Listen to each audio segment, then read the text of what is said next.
پشتی کۆرەبەریا پارتیایەکی تیا دیموکراتیک پێدێت داخوێنیەکێ دەبەلاف کرد و ئەوێ بسەرژمێریەکێ رابن لە دەڤەرا جەزیرەیە ڕۆژاوای کوردستانê بە ئەرمانجا ئامادەکاریان ji bo encamdana hilbijartinên rêveberiya xwe ya ferskirî ya ku navê rêveberiya xwe ser lê dikin îro li bajarê Girkêlêgê qedexekirina hatin û çûnê hat kirin û eger endamên wê rêveberiyê yên bi wê hilmetê hatine teklîf kirin nikaribin îro serjmêriyê bi dawî bînin eger heye ew qedexekirina hatin û çûnê li wî bajarî bêdirêj kirin ku îro cade û bazar û taxên wî bajarî vala bûn û tenê tevger ya dewriyên çekdarên PYD bû yên ku navên cuda li xwe dikin mîna esayîş û hêza cewherî û ciwanên şoreşker. Endamekî Encûmena Şaredariya Girkêlêgê ji Arkêra got ku ev dem nabe ji bo encamdana serjmêriyek bi vê rengî. Em dibînin wextê divî demê de û piştî 5 sala û 6 sal çêbûn miletê me koçberiya ku hero koçberiya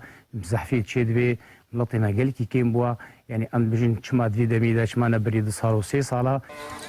Her wiha çalekvanekî ji heman bajarî nerazîbûna xwe ji wê serjmêriyê diyar kir û matirsiya xwe ji encamên wê diyar kir.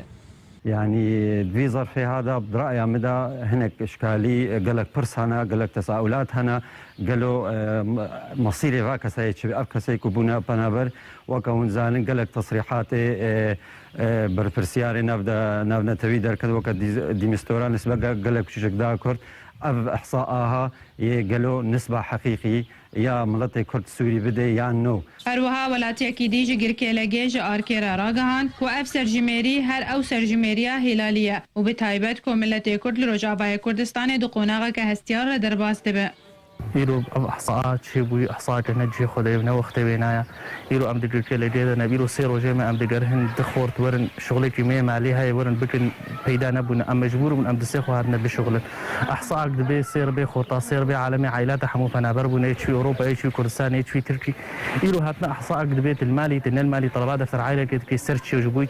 هروها li gor daxuyaniyên welatiyên Girkêlêgê diyar kirin ku endamên PYD yên bi vê serjmêriyê radibin nexwediyê şarezayiyekê ne dê pêkanîna karekî wiha û diyar e welatî nerazîne li ser pêkanîna serjmêriyeke bi vê rengî û di vê demê de bi taybet ku hejmara herî bêhtir ji welatiyên Rojavayê Kurdistanê hatine koçberkirin ji berkiryanên PYD. Şêrîn Kîlo Ark.